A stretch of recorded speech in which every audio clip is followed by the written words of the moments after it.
สวัสดีครับพ่อแม่พี่น้องสู่ทุกคนทางฝั่งไทยฝั่งลาวเนาะพี่น้องเนาะมื้อนี้เบากล้องขออนุญาตคนไทยหลายๆเนาะเบากล้องก็สิอัดเป็นคลิปสุดท้ายแหละที่ออกมาเว้าเรื่องราวเรื่องนี้เนาะพี่น้องเนาะก็คือเรื่องราวของคนลาวเฮาเนาะที่ไปหาเฮ็ดเวียกเฮ็ดงานเนาะเบากล้องก็เป็นคนหนึ่งคนลาวที่ไปทำงานอยู่ในประเทศไทยมาก่อนเนาะพี่น้องเนาะแต่ปัจจุบันนี้กลับมาอยู่บ้านเนาะก็มีเรื่องราวที่มีตม.ลงไปหาจับอันคนลาวที่ไปค้าขายอาชีพสงวนของคนไทยเนาะแต่บางคนเพิ่นก็ว่าบ่กล้องนี่คือเว้าให้เจ้าหน้าที่นี่เนาะพี่น้องเนาะบางคนก็เพิ่นเข้าใจแบบนี้เนาะบ่กล้องนี่คือเข้าใจเนาะเรื่องราวเรื่องนี้เนาะพี่น้องเนาะมันก็มีสองด้านสองมุมตลอดเนาะพี่น้องเนาะการที่คนลาวบ่กล้องเคยเว้าหลายๆคลิปแต่เรื่องราวเรื่องนี้เนาะพี่น้องเนาะ คนลาวมันก็มีหลายจำพวกนะพี่น้องเนาะบางคนก็ไปหาสุจริตเนาะไปทำมาหากินเอาเหือเอาแห้งเฮานี่แหละเป็นเงินเป็นค่ำเนาะพี่น้องเนาะเป็นก่อนเป็นกำแล้วกลับมาสู่ส่วนอยู่บ้านเนาะบางคนไปมีเป้าหมายอยากไปค้าไปขายเองเลยอันนั้นคือไปแย่งอาชีพของคนไทยอันนั้นคือถ้าว่าเพิ่นจับหรือว่าเพิ่นตักเตือนเป็นหน้าที่ของคนไทยที่เพิ่นเฮ็ดถูกต้องแล้วเนาะพี่น้องเนาะที่เพิ่นไปจับแล้วไปตักไปเตือนเนาะพี่น้องเนาะอันนั้นคือเป็นอาชีพสงวนของคนไทยถ้าว่าเป็นค้าเป็นขายนี่คือของคนไทยแล้วอันนึงเนาะบางคนเพิ่นว่าบ่กล้องน่ะบ่เข้าใจเนาะกับคนที่ต่างดาวมาค้ามาขายมาเฮ็ดแบบผิดกฎหมายก็คือแย่งอาชีพของคนไทยนั่นบ่กล้องเข้าใจเนาะพี่น้องเนาะเรื่องนี้ก็คือประเด็นหนึ่งแล้วก็อีกนักลงทุนเนาะคือเส้นจีนบ่หรือคนลาวเฮาที่ไปทำธุรกิจเนาะในไทยอันนั้นคือเพิ่นเฮ็ดตามถูกต้องตามกฎหมายเนาะอันนั้นบ่กล้องเข้าใจเนาะพี่น้องเนาะก็คือกันเนาะพี่น้องเนาะกับอ่า ที่คนจีนมาค้าขายในลาวหรือคนไทยมาค้าขายในลาวที่เพิ่นมีธุรกิจทางลาวน่ะอันเดียวกันอันนั้นคือเขาเจ้าเข้ามาแบบถูกกฎหมายเนาะพี่น้องเนาะหรือบางคนเพิ่นมีคู่ครองหรือมีภรรยาหรือมีผัวเนาะเป็นคนของประเทศนั้นๆเนาะพี่น้องเนาะที่เขาเจ้ามีสิทธิ์เปิดร้านได้เนาะพี่น้องเนาะแต่ว่าแฟนหรือคู่ครองของเฮานี่มาอาศัยอยู่นำเนาะพี่น้องเนาะอันนี้จะเป็นอีกกรณีหนึ่งอันนี้บ่ต้องเข้าใจเบิดเด้อพี่น้องเด้อ ถ้าว่าบ่กล้องเว้าผิดกรณีใดบ่กล้องต้องขอโทษหลายๆขออนุญาตเด้อพี่น้องยกมือเดียวเด้ออันนี้คือความ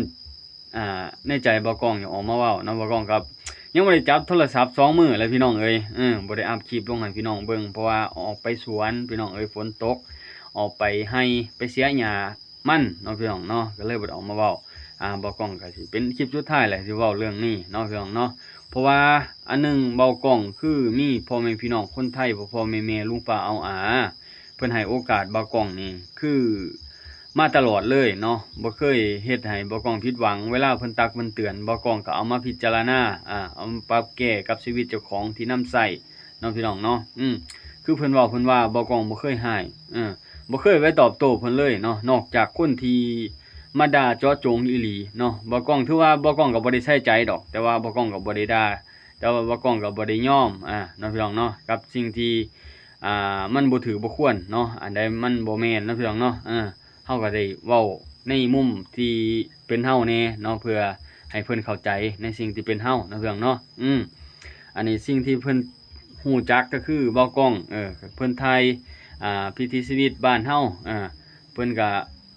มีมุมมองของตัวเองเนาะก็คือเบากล้องนี่ก็ได้ที่ได้ถ่ายทอดให้พ่อแม่พี่น้องเพิ่นเบิ่งเพิ่นเข้าใจหลายๆคนน่ะเพิ่นเข้าใจคนไทยหลายๆคนน่ะเพิ่นก็ยังมาแวะให้กำลังใจเบากล้องนะนับแต่นี้ต้นไปเบากล้องก็สิถ่ายพิถีชีวิตนี่พี่น้องตามชนบทบ้านเฮานี่ฝากพ่อแม่พี่น้องติดตามเบิ่งหน่อยเด้อพี่น้องเอ้ยบางคลิปอันใดที่มันบ่เหมาะบ่ควรพี่น้องตักเตือนได้เนาะพี่น้องเนาะคำว่าสิฮู้เท่าบ่ถึงการน่ะมันบ่แม่นสำหรับคนอายุส่ำนี้เลยเนาะพี่น้องเนาะมันฮู้เบิดซุอย่างซุแนวหั่นแหละคนเฮามันถึงอยากเว้าเนาะพี่น้องเนาะถึงมันเว้าออกมาได้เนาะพี่น้องเนาะมันฮู้เท่าถึงการเบิดแล้วเนาะพี่น้องเนาะบ่กล้องก็อันใดผิดพลาดก็ต้องยอมรับผิดเนาะบ่ไปเถียงเนาะพี่น้องเนาะเพราะว่าเฮาก็คือมีความจริงใจพอกับพ่อแม่พี่น้องคนไทยแล้วพ่อแม่พี่น้องคนไทยเพิ่นก็มีความจริงใจกับเฮาพอเนาะพี่น้องเนาะที่เพิ่นได้ออกตักเตือนเฮาหรือเว้าเกี่ยวกับแรงงานไทยหรือแรงงานต่างดาวที่ไปขายแห้งอยู่ในไทยเนาะพี่น้องเนาะเพิ่นก็ออกมาเว้าในหลายๆมุมหลายๆคนก็เก็บมาเป็นกระแสดราม่า เฮ็ดให้คนเกลียดชังกันทั้งสองฝั่งเนาะพี่น้องเนาะบางคนก็ออกมาแก้ต่างเพื่อปรับความเข้าใจถ้าท้องฟังมีหลายๆมุมหลายๆเหตุการณ์ที่เฮานะเก็บมาเบิ่งในความดีของกันได้เบิดพี่น้องคือ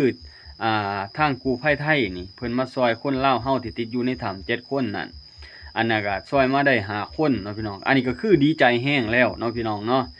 เพราะว่าความเสียสละของเจ้าหน้าที่ไทยเพิ่นมาซอยเฮาด้วยความดีของเพิ่นอีหลีเนาะความที่เพิ่นเอ็นดูซุมเฮาความที่เพิ่นเมตตาคนลาวเฮาแล้วก็ความเป็นพี่น้องของไทยลาวเฮาเนาะพี่น้องนะนี่คือความภูมิใจของคนลาวหลายๆคนอันนี้คือความดีที่เฮาบ่คิดต่อและเฮ็ดให้เฮามีความเหนียวแน่นทั้งสองฝั่งสองฝ่ายบ้านเฮาเนาะพี่น้องเนาะบ่แตกแยกออกกันเนาะพี่น้องเนาะความฮักแพงกันมันก็คือเก่าไปมาหาสู่กันปกติเนาะพี่น้องเนาะถ้าว่าเฮาเว้าผิดก็ต้องขอโทษขออภัยหลายๆคนที่ออกมาเว้าในมุมนี้ถ้าว่าคนประเทศลาวเว้าเนาะหรือว่าคนประเทศไทยเว้าเฮาก็ต้องพิจารณาว่าคนที่เขาออกมาเว้าเขาเจาะจงอีหยังเจาะจงว่าเขาสิเว้าให้มันผิดเถียงกันทางด้านใดนะถ้าว่าเฮาบ่ไปยุ่งถ้าเฮาบ่ไปอีหยังมันก็เงียบๆไปเลยมันก็บ่ได้เป็นอีหยังเนาะพี่น้องเนาะถ้าว่าเฮาตัดได้ในจุดๆนั้นได้นะถ้าเฮาตัดบ่ได้มันก็คงจะวนเวียนมาถกมาเถียงกันเนาะพี่น้องเนาะอาจสิเป็นคล้ายๆคือกับเรื่องเล่าวของเขมรเนาะที่ถกเถียงกันเนาะพี่น้องเนาะแต่ก่อนก็คือถกเถียงกันมาแบบเว้ากันไปเว้ากันมาแหละเหมือนเฮ็ดให้กันผิดเถียงกันแบบหนักขึ้นแล้วเฮ็ดให้อันหลายๆคนออกมาตอบโต้กันบัดนี้ออกมาตอบโต้กันแล้วก็เฮ็ดให้ผิดเถียงกันก็เฮ็ดให้เหตุการณ์ทุกมื้อนี้แหละพี่น้องบ่ก้องสิบ่ก้าวไกลเหลือหลายเนาะพี่น้องเนาะมีแต่เหตุการณ์บ้านเมืองเฮานี่ขอให้ประเทศชาติไทยลาวเฮานี่พี่น้องฮักกันมั่นแก่นคือข้าวเหนียวหนึ่งไม้อย่าได้เทแตกมั่งคือน้ำถือข้าวเหนียวคือเพิ่นว่านี่บ่ก้องอยากให้เป็นลักษณะแบบนี้ไปมาหาสู่กันค้าขายง่ายมือจังไดก็ให้ไปหาสู่กันพี่น้องเนาะเพราะว่าไทยลาวเฮานี่อาศัยพึ่งพาซึ่งกันและกันไทยอาศัยลาวเฮาบางจุดบางอย่างลาวเฮาคืออาศัยอย่างหลายเลยเนาะพี่น้องเนาะอันนี้คือความคิดเห็นความเป็นจริงที่เฮาเห็นมาเนาะพี่น้องเนาะอันนึงก็คือแรงงานเฮานี่แหละไปอาศัยเพิ่งทำมาหากินอยู่บ้านเพิ่นเมืองเพิ่นเอาไปสร้างอาชีพอยู่พุ่นได้อาชีพอยู่พุ่นเนาะแล้วก็มาเฮ็ดมาแปลงอยู่บ้านอยู่เมืองเฮามาค้าขายง่ายมืออยู่บ้านเจ้าของบ้านปลายชีวิตก็พากันมาอยู่บ้านอยู่เมืองเจ้าของแต่ว่าอายุยังหน่อยอยู่ก็พากันมาหาเฮ็ดเวยกเฮ็ดงานเก็บเงินเป็นก้อนเป็นกำแล้วก็มาสร้างมาสาเฮ็ดเฮือนเฮ็ดซ่านซื้อรถซื้อเรือค้าขายเนาะพี่น้องเนาะอันนี้ก็เป็นความคิดของแรงงานของคนลาวเฮาที่ไปหาเฮ็ดเวียกเฮ็ดงานบางคนก็ไปเฮ็ดงานก่อสร้างบางคนก็ไปเด็กเสิร์ฟไปเฮ็ดงานสวนบ่เฮ็ดงานสวนมาไปเป็นเชฟเป็นหยังบ่นี่ไปนี่โอ้ยพี่น้องได้วิชาชีพได้สำหรับคนที่เรียนบ่สูงคือซุมเฮานี่ไปหาเฮ็ดเวียกเฮ็ดงานบางคนน่ะได้วิชาค้าขายได้สูตรนั่นสูตรนี่มาอยู่บ้านอยู่เมืองมีสูตรน้ำจอกน้ำจิ้มลูกชิ้นมีสูตรก๋วยเตี๋ยวว่ามาเฮ็ดมาหาอยู่บ้านเฮาบางคนก็ว่าพ่ออยู่พ่อกินบ้านปลายชีวิตเพิ่นว่ามีเงินก้อนนึงมาเฮ็ดมาสร้างอยู่บ้านพ่อได้เอาตัวนี้มาจับจ่ายแล้วก็มาเฮ็ดค้าขายอยู่บ้านเฮาพ่อได้ต่อยอดกันไปเรื่อยๆพ่อได้อยู่ได้เช้าอยู่น้ำลูกน้ำเต้าอยู่น้ำพ่อน้ำแม่แม่นบ่พี่น้องบ่ก้องบ่ถึกบ่เนาะเรื่องเล่าเรื่องนี้นะเพราะว่ามันเป็นความคิดของคนลาวเฮาหลายๆคนที่คิดแบบนี้แล้วก็คนที่เคยอยู่บ้านอยู่เมืองเฮาเนาะพี่น้องเนาะหรือว่าคนที่จากไปเมืองเฮาเนาะพี่น้องเนาะมันก็มีหลายคนเนาะที่อยากกลับมาอยู่บ้านเนาะพี่น้องเนาะนี่ก็มีแต่เฮาเฮ็ดเฮาสร้างเอาเนาะพี่น้องเนาะเพราะว่าอันใดเก็บได้ก็เก็บพี่น้องเพราะว่าอันใดที่บ่พอใช้ก็อย่าใช้เนาะพี่น้องเนาะเก็บกรรมมาอยู่บ้านอยู่เมืองเฮาเนาะพี่น้องเนาะเพราะว่าบ้านปลายชีวิตจังได๋เฮาก็มาอยู่บ้านเพราะว่าหลักการจริงๆเนาะพี่น้องเนาะอายุการใช้งานของคนเฮานี่ถ้าว่าอยู่เฒ่าเลยมันก็ใช้งานบ่ได้พี่น้องให้คิดถึงอนาคตของเฮานำเนาะพี่น้องเนาะเฒ่าหลายเนาะไผสิไปจ้างเนาะพี่น้องเหือแห้งเฮ็ดบ่ได้แล้วเนาะถ้าว่ามีพี่มีน้องมีลูกมีหลานอยู่พุ่นมีครอบมีครัวอยู่พุ่นอันนั้นก็สิเป็นอีกอย่างนึงเนาะพี่น้องเนาะแต่ว่าเฮาเฒ่าแล้วเนาะบ่ก่อนก็บ่เห็นหลายดอกเรื่องเล่าเรื่องนี้นะเห็นเป็นอย่างหน่อยอะไรพี่น้องที่คน อายุหลายแล้วไปหาเฮ็ดเวียกงานนะพี่น้องเอ้ยมันสมัครงานยากเนาะพี่น้องเนาะถ้าว่าเหือแห้งอายุ20ขึ้นไปหาประมาณ40ลงนี่พี่น้องประมาณนี้20ขึ้น40ลงนี่ยังสิพอได้อยู่เนาะพี่น้องเนาะไปงานสวนรปภแหน่บ่แต่ว่าใส่แห้งแหน่ก็สิหนักได้พี่น้องถ้าว่าใส่แห้งแหน่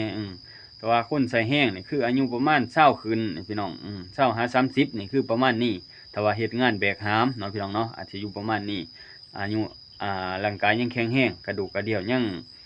งหมั่นยังแก่นอยู่เนาะพี่น้องเนาะเอาพี่น้องเอ้ยประมาณนี้เด้อบ่าวกล้องก็ขอขอบคุณพ่อแม่พี่น้องที่ติดตามรับชมบ่าวกล้องที่ให้โอกาสบ่าวกล้องเนาะพี่น้องเนาะขอบคุณหลายๆว่าเว้าผิดพลาดประการใดต้องขอโทษขออภัยเด้อพี่น้องเด้อ